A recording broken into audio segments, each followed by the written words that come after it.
तो नमस्कार दोस्तों, स्वागत है एक बार फिर से आपके अपने YouTube चैनल कॉन्सेप्ट मस्ती पर। तो दोस्तों, काफ़ी लंबे समय बाद मैं वीडियो अपलोड कर रहा हूं। अगर वीडियो कैसी लगती है इसका रिस्पांस ज़रूर कमेंट बॉक्स में बताइएगा। और अच्छी लगेगी तो लाइक कर दीजिएगा, और चैनल पर नए हैं तो चैनल को सब्सक्राइब कर दीजिएगा। वीडियो काफ़ी छोटी होगी और इसमें क्वेश्चन भी काफ़ी सिंपल होंगे, क्योंकि मैं ज़्यादा इसमें सॉल्यूशन नहीं करा रहा हूँ। अगर आप लोग का रिस्पांस अच्छा रहा तो जल्दी हम लाइव क्लास स्टार्ट करेंगे, और लाइव क्लास में अच्छे से सॉल्यूशन कराया जाएगा। तो चलिए जल्दी से स्टार्ट करते हैं। आज का पहला क्वेश्चन है, निम्न में से कौन सा लैंप एक वर्णीय प्रकाश प्रदान करता है? तो जो एक वर्णीय प्रकाश प्रदान करता है उसका नाम है सोडियम वेपर लैंप। तो आपका आंसर हो जाएगा सोडियम वेपर लैंप। ठीक है, चलिए अगला क्वेश्चन देखते हैं। Power factor is highest in case of, शक्ति गुणांक उच्चतम किस में होता है? तो देखिए, पावर फैक्टर सबसे हाईएस्ट होता है इनकैंडिसेंट लैंप पे, जो हमारे घर में लगा होता है, जो 100 वाट का बल्ब होता है पीला वाला, उसी को बोलते हैं इनकैंडिसेंट लैंप। उसका पावर फैक्टर होता है 1, और 1 मतलब पावर फैक्टर सबसे हाईएस्ट हो गया। तो आपका ऑप्शन कौन सा हो जाएगा? उसी इनकैंडिसेंट लैंप को बोलते हैं GLS लैंप। तो आपका ऑप्शन कौन सा हो जाएगा? डी। ठीक है, और बाकी जितने भी लैंप है सब लैगिंग पावर फैक्टर पे काम करेंगे। चलिए अगला क्वेश्चन देखते हैं। मरकरी वेपर लैंप कैसी प्रकाश देता है? ठीक है, तो यहाँ पर आपका ऑप्शन है पिंक, गुलाबी, येलो पीला प्रकाश, ग्रीनिश ब्लू, वाइट। देखिए, पिंक देता है जो है नियान लैंप, और येलो देता है आपका जो इनकैंडिसेंट लैंप है, और ग्रीनिश ब्लू देता है जो आपका है उसी को बोलते हैं मरकरी वेपर लैंप। तो यहाँ पर आपका आंसर हो जाएगा सी। और वाइट कौन देता है? जो मिल्क वाले बल्ब होते हैं उसको, वो कौन सा प्रकाश देते हैं? वाइट। तो यहाँ पर आपका आंसर कौन सा हो जाएगा? सी, ग्रीनिश ब्लू। चलिए अगले क्वेश्चन पे।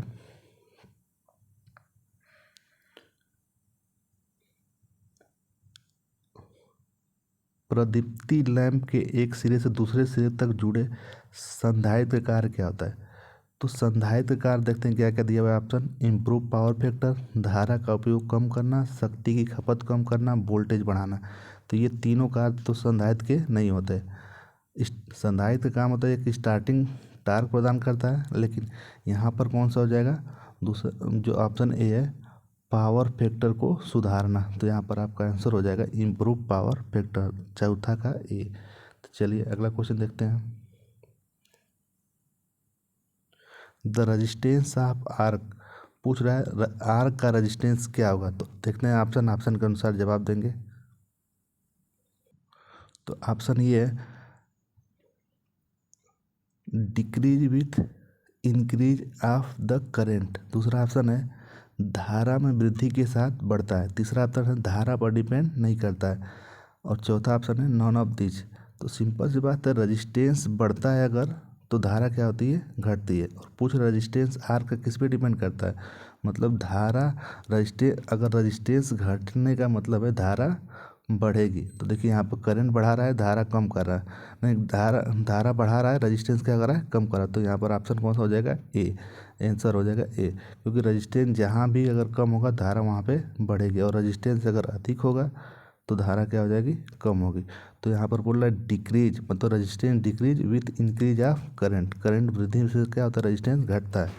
चलिए अगला क्वेश्चन देखते हैं। पूछ रहा है the ratio of RMS value to average value. मतलब पूछ रहा है कि RMS वैल्यू और एवरेज वैल्यू का अनुपात क्या कहलाता है? तो यहाँ पर दो क्वेश्चन पूछते हैं बार बार। एक होता है मैक्सिमम वैल्यू और RMS वैल्यू का अनुपात क्या कहलाता है, और एक होता है RMS value to average value का अनुपात क्या होता है। तो RMS value to average value का अनुपात को बोलते हैं फॉर्म फैक्टर, जिसको KF से डिनोट करते हैं। और देखिए, मैक्सिमम ऊपर है और RMS नीचे है, तो मैक्सिमम जब ऊपर रहता है तो इसको हम लोग बोलते हैं, सिंपल सा ट्रिक है, इसको बोलते हैं पिक फैक्टर। जिसमें मैक्सिमम ऊपर रहेगा उसको क्या बोलते हैं? Peak factor. और जिसमें RMS ऊपर रहेगा उसको बोलते हैं फॉर्म फैक्टर। और फॉर्म फैक्टर का मान होता है 1.11, और पिक फैक्टर का मान होता है 1.414। तो यहाँ पर पूछ रहा है RMS value to average value, तो RMS value to average value को बोलते हैं form factor. Option number D. चलिए अगला क्वेश्चन देखते हैं जल्दी से। जब विभिन्न प्रकार के उपभोक्ता को भिन्न भिन्न एक समान इकाई दर पर चार्ज किया जाता है तो टैरिफ क्या कहलाता है।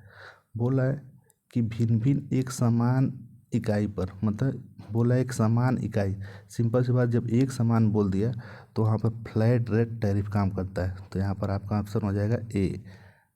तो यहाँ पर आपका 7वें का ऑप्शन हो जाएगा ए, फ्लैट रेट टैरिफ। अगला क्वेश्चन देखते हैं। एक इंडक्शन मोटर का फ्रेम सामान्यतः बना होता है, ये तो सिंपल सा क्वेश्चन है। इंडक्शन मोटर का जो फ्रेम होता है वो कास्ट आयरन का बना होता है, जिसको बोलते हैं ढलवा लोहा। तो यहाँ पर ऑप्शन हो जाएगा सी, सही हो जाएगा, कास्ट आयरन। चलिए अगला क्वेश्चन देखते हैं।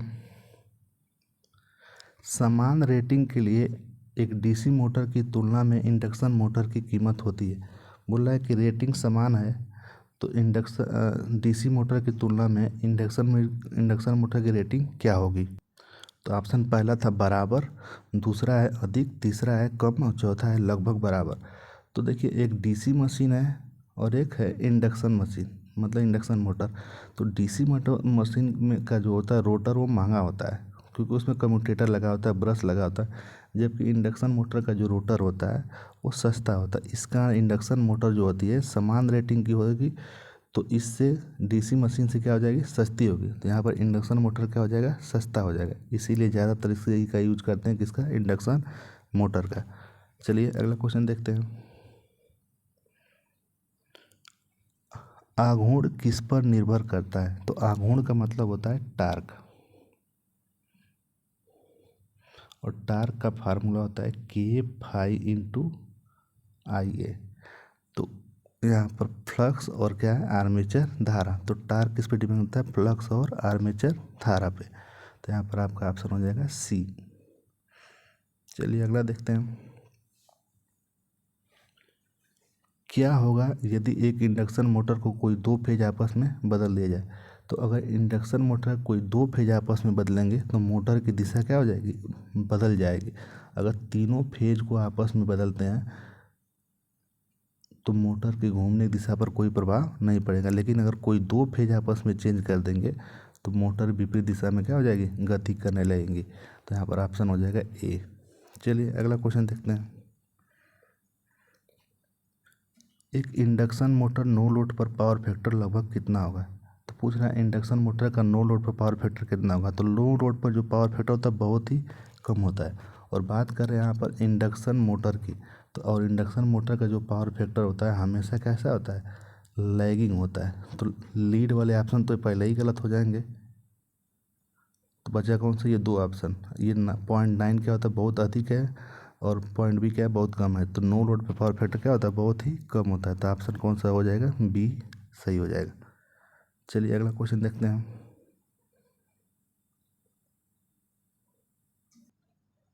अगला क्वेश्चन बोल रहा है एक 6 पोल 50 हर्ट्ज 3 फेज इंडक्शन मोटर की सिंक्रोनस स्पीड कितनी होगी। देखिए यहाँ पर पूछ रहा है सिंक्रोनस स्पीड पूछ रहा है। तो सिंक्रोनस स्पीड बराबर होता है NS बराबर 120 एफ बाई पी। यहाँ एफ क्या है, फ्रीक्वेंसी, और पी क्या है, पोल की संख्या। और 120 एफ क्या है, 50, और पोल की संख्या कितनी है, 6। तो यहाँ पर 6 दूना के 12 और 0 बच रहा है 20, 50 को गुणा करेंगे तो कितना आएगा, 1000। तो यहाँ पर आंसर हो जाएगा 1000 डी। चलिए अगला क्वेश्चन देखते हैं। पूछ रहा है एक डबल केज इंडक्शन मोटर में होते हैं। तो देखिए डबल केज इंडक्शन मोटर में होता है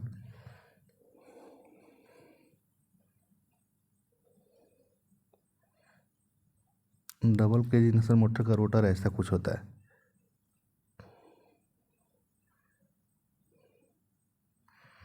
ठीक है, इसमें बार बने होते हैं, जिसे कापर ग्राड भरे होते हैं, और इनको क्या होता है, इन रिंग से शॉर्ट कर दिया जाता है। तो ये जो कंडक्टर होते हैं ना, ये इसको जो एल्युमिनियम का इसमें जो लगाए थे राड के रूप में, उन्हीं को कंडक्टर बोलते हैं। ये क्या होता है, दो ये जो अपर केज होता है, ये क्या होता है, लोअर केज, आपस में क्या होते हैं, समांतर में होते हैं। तो यहाँ पर आपका आंसर कौन सा हो जाएगा, B, parallel winding and rotor. तो रोटर पे क्या हो जाएगा, समांतर वाइंडिंग। आपका आंसर हो जाएगा बी। चलिए अगला क्वेश्चन देखते हैं।